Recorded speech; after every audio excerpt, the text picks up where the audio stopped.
Fractal's Define S2 is a case that does not need to exist. They already have the R6, and it's pretty much the same case. And standalone, the S2 is fine. In a vacuum, it's fine. It's a good case.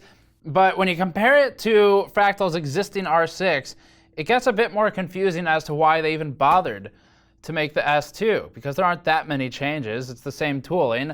And we'll go through the changes in this review, but at $150 MSRP for each one, street price between $100 and $150 for the R6, it is a little bit odd that this wasn't just a straight upgrade kit for the R6. Before that, this video is brought to you by EVGA's RTX 2080 Ti XE Ultra video card. We recently used this to beat our Founders Edition overclocking results with its additional power target headroom and cooling capabilities. The XE Ultra uses a 2.7 extra thick heatsink for quiet operation under low loads, but also maintains higher clocks on average over the FE model.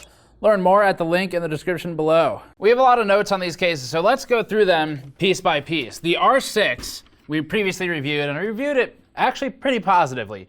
The primary difference on the front end is that the front panel on this one opens, it's hinged on both sides, you can swap it around, it's got a 5 1/4 bay on the front, and it has a dust filter down here, and you can just remove the entire dust filter if you wanted to, assuming you had reach to it, which I do not presently. And the difference is on the new case, the S2, instead of a hinged panel, instead of a dust filter that's very easily removable, they've changed it to a non-hinged front panel right there. It does not open.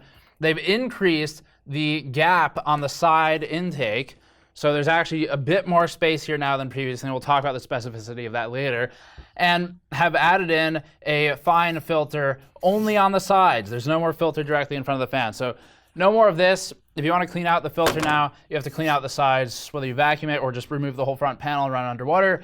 That's up to you, but the panel is no longer hinged, so that's a big difference.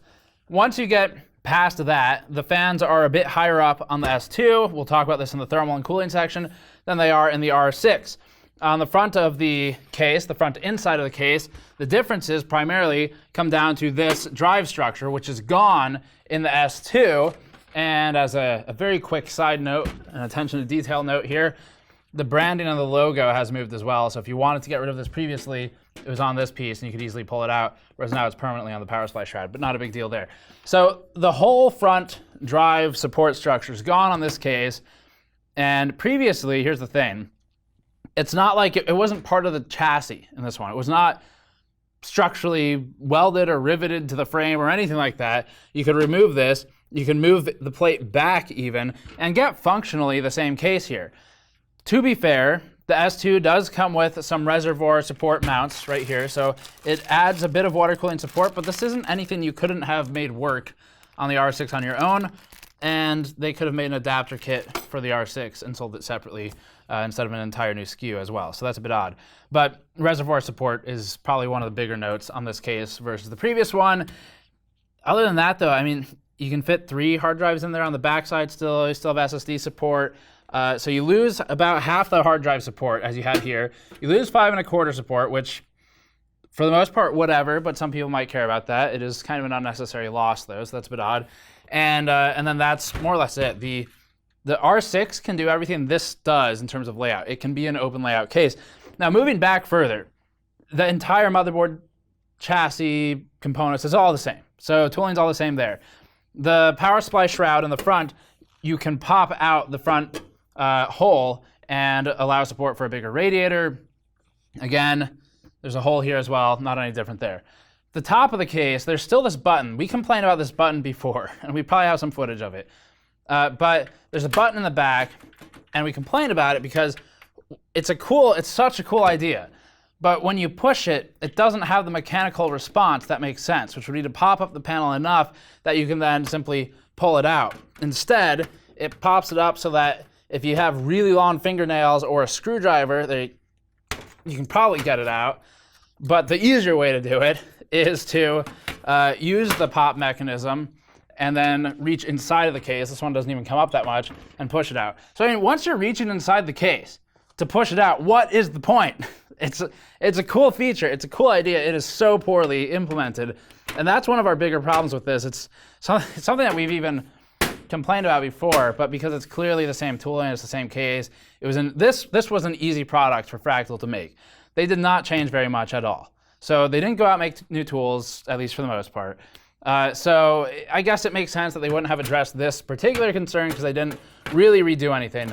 But it is sort of annoying to see a feature that is otherwise kind of cool. Oh, go to waste. And by the way, while I have this out, this filter, so if you're laughing about a filter attached to a solid block of material, you can actually separate them and run just the filter on the top. We have some thermal tests of that as well. So if you wanted to get rid of what they call the Moji vent cover on top, you could do so. To separate the filter from the panel, though, is kind of a pain. You should be able to do it by hand, but in reality, you should be using a flathead to pry a bit because it's pretty stuck in there. So another ding for Fractal on usability of the case with the way that was implemented in its entirety. That whole top panel needs to be redesigned. The back of the case, more or less the same. So you still have one fan here, you still have two in the front. No differences in terms of fan count to the R6 previously, and vertical mount still there, all that stuff, nothing's really changed. So then what's different is, again, when you buy the S2, you get less. You're spending the same money as MSRP or more than street price for the R6. You're getting less metal, you're getting fewer drive options, because again, you could take this out if you really wanted to in the old case. It kind of adds reservoir support, but again, you could definitely make a reservoir fit in this case in a way that doesn't look bad either. So it's kind of weird. It's everything that's been done to this case seems like it could just be like, I don't know, you just sell that front panel and sell these two metal rails and make them fit that case, and it kind of seems like you're done. I don't know, that needs to be a whole SKU on its own, but we're not saying the case is bad. So the Define S2 is fine. As a case, and you'll see this as we go through the review, all of Patrick's build notes, all of the thermal review, it's a good case. It is objectively good build quality. We liked the R6, we like the S2 for the same reason. It's just that, again, the fact that it's good is separate from the fact that it does not need to be here, and it's odd as a different SKU. It just seems like more of a marketing decision than an engineering one. Or, well, I guess it's probably just a marketing decision, but it could have come down to, we need another SKU, the holidays are coming up, what do we do? There's an idea. Let's change the front panel. So I don't know. The case is fine, but let's go through the build notes and cover the rest of it, then get into thermals and noise. The main differences from the R6 are the hard drive mounts and all the other parts associated with the front panel. The rear 2/3 of the case are identical between the R6 and S2, at least as far as we can tell. Even the front panel itself is almost the same on the outside, but the S2 lacks the hinged door of the R6. That's because there are no front filter intakes like the one on the R6. Instead, the vents on the side of the front panel are covered with two much smaller filters. This has interesting implications for airflow because, as we've mentioned in the past, placing a filter directly over the fans can reduce their efficacy. It's a cool idea, but it's also much harder to remove the filters from the S2 since it requires taking the whole front panel off instead of just opening the door. There should rarely be any reason to remove them anyway, since they could easily be cleaned from the inside of the case if you had to. The width of the front vents on the S2 is also subtly different, marked at just under 2.5 centimeters compared to the R6's 2 centimeters. Fractal Design has been putting some thought into thermal performance overall, and we'll discuss the results of our testing later in this review. Perhaps unfortunately, removing the front door of the case also removes any possibility of installing a 5¼ inch drive, which is a rarity these days, and so it's a bit of a niche market to try and fill. The S2 reclaims those extra centimeters instead for more fan mounting space, furthered with fewer 3.5 inch drives in the S2 than the R6, a lot fewer, which is probably the most obvious difference against the R6.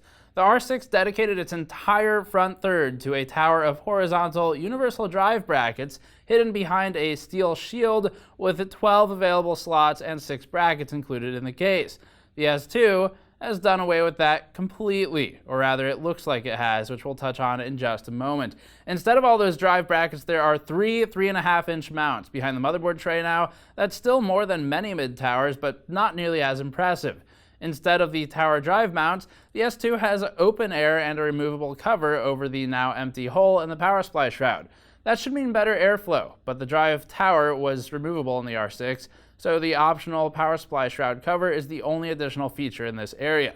The power supply shroud is riveted and unremovable like the R6, while the top radiator or fan mount is removable, also like the R6. So this is where Fractal is getting away from what made the R6 unique, having more drives, for example, focusing a bit on silence, being a smaller case with a lot of drive support, and even having a 5 1/4, and going towards more of what everyone else is doing with the S2. The screw holes for the drive brackets are actually still there though, but they're used to attach the forward portion of the motherboard tray instead. This is exactly the same as switching to the quote open layout of the R6 by moving the hard drive mounting plate to the other side of the case, except there's no other layout in the S2, so it's almost a straight downgrade.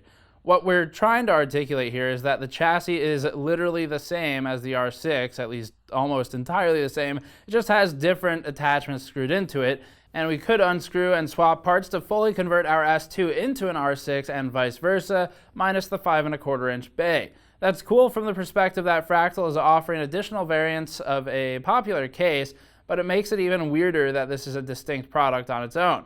Cable management was already very good in the R6 and is slightly better here since the full-length power supply shroud and motherboard tray hide cables even more effectively.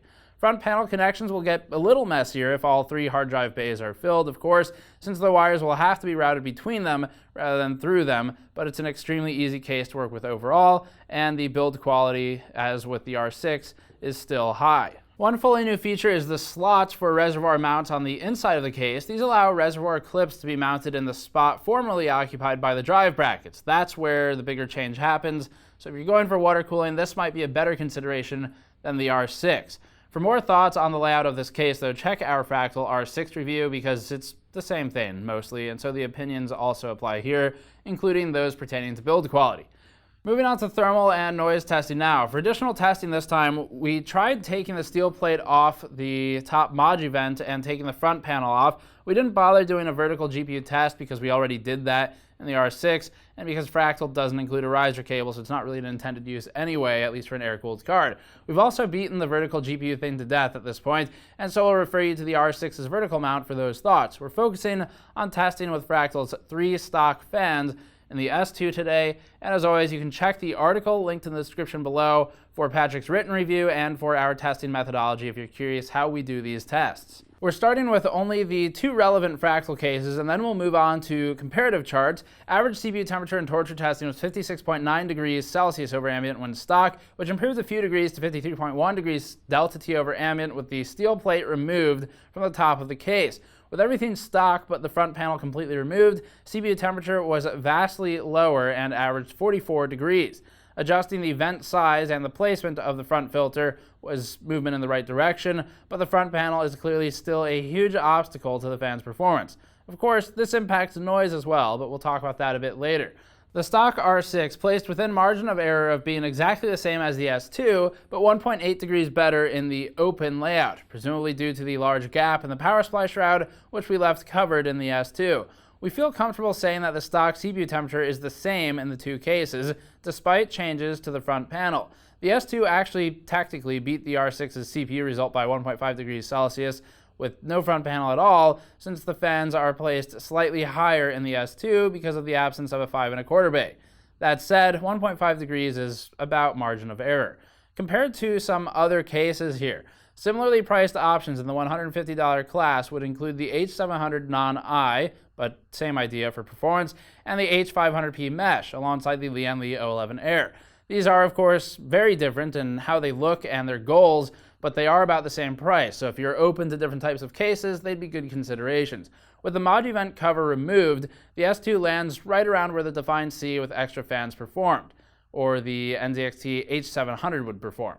The H500P mesh is measurably ahead, but also an extremely different case with a much different look and goal, and that goal is more airflow oriented than Fractal's S2 is, so it might not even work for your needs. GPU torture testing is next. GPU torture temperature was 59 degrees stock, and that's again delta T over ambient, not significantly lower with the top vent open, and it measured about 55.1 degrees Celsius delta T over ambient with the front panel completely removed. In this test, at least it seems like the front panel isn't the biggest obstacle to cooling, and instead the rearrangement of intake fans has more to do with how air is delivered, not abnormal really. The stock layout of the S2 is again slightly warmer than the comparable open layout of the R6, which can be put down to the gap in the shroud, so the two can be considered more or less equivalent. The R6 maintained its advantage this time in the test without any front panel, which makes sense again because of the slightly lower fan placement, and vertical GPU placement is absolutely not recommended unless you're using an open loop card, as illustrated by the R6 here. No need to do that again with the S2, it's the same thing. Comparatively, the S2 lands toward the lower third of the pack, around where the R6 originally performed. The case is more silence-driven than performance-driven, so we won't criticize its thermal performance too heavily. We need the context of its acoustic performance, coming up momentarily, to really understand how it does. As measured here in the comparative chart, the S2 is overall below average in its cooling capabilities, and not all that impressive. So we'll see if it makes it up elsewhere. Build quality is fine, ease of installation is more or less perfect to work with. It's just the thermals are not impressive, so we need to look to noise after we get through the rest of the charts. Firestrike Extreme is next. This is a realistic workload that emulates gameplay, allowing insight into performance under real gaming conditions rather than torture workloads. GPU temperature during our Firestrike Extreme test was 59.4 degrees Celsius over ambient, almost exactly the same as during the Power Virus torture test. It's also just 0.1 degrees different from the stock R6, which is well within our margin of error, and the two cases are functionally identical in performance for this benchmark, including in CPU thermals. Again, the S2 ends up toward the bottom end of the results chart for this one. Blender CPU rendering is next, providing another realistic workload. Rendering our monkey head test image on the CPU raised temperature to 36.8 degrees Celsius over ambient, also just 0.1 degrees different from the stock R6. So again, the same. That's way within margin of error. Thermals are toward the top third in this chart, so it's looking a bit better for this one, but it's also a way less stressful test, and this is CPU targeted. Rendering on the GPU for Blender raised temperature to 32 degrees over ambient, widening the gap with the R6, which averaged nearly 3 degrees cooler in this test, although not that distant overall. Both of these tests were done in stock configuration, which means a big gap in the power supply shroud for the R6, but not the S2, and the fan placement differences. So that's where our difference emerges. We measured noise as well. So for noise, the Define S2 placed at about 35.8 dBA, and the R6 was at 33.8 dBA. The difference is not within really audible range for most people. Most people detect about a 3 dB difference, if at all, and even the 35.8 dBA result is good for a case with 3 stock fans in it, as compared to the rest of those on this chart. There's nothing about the S2 that should make it any noisier or quieter than the R6, other than maybe some slight variation due to the front filter placement. Concluding then, we don't dislike the S2, but there doesn't seem to be a compelling argument to buy it over the R6. There are 16 SKUs of the R6 listed on Fractal's website. 16! It has more flexibility in terms of the number and types of drives that are installed.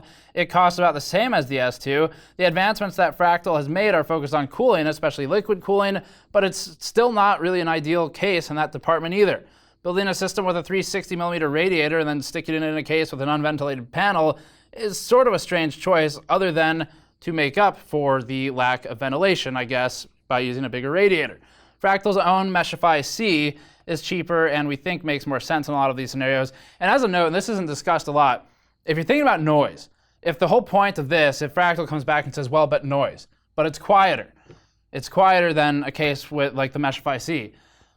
No, because with the case like the Meshify C, which even doesn't have the best front panel in the world either, but it's better than a lot of the others, you get enough just airflow passing through there, you can run the fans quieter, and there goes your noise. So a lot of the time, it's an interesting toss-up where companies are trying to do acoustics versus performance, and it doesn't have to be, they don't have to be opposing. If you have good performance, you can get decent acoustics with better tuned fans, with better fan placement, with smarter front panel design. So that's not a good argument for anything really. But it doesn't have to be a high performance case. We talk about filtration and airflow a lot. This case does not try to be that. It doesn't advertise itself as a high airflow case, so we're not going to knock it too hard for that. It's just that the improvements made to this case are centered around, in large part, the front panel, and those include improving access to air. It's just that in reality, the differences really aren't compelling. So at least not enough to not buy the R6 instead. And the Meshify C is, still a very good option if you want a case that's cheaper and does similar things to this, just in some ways better.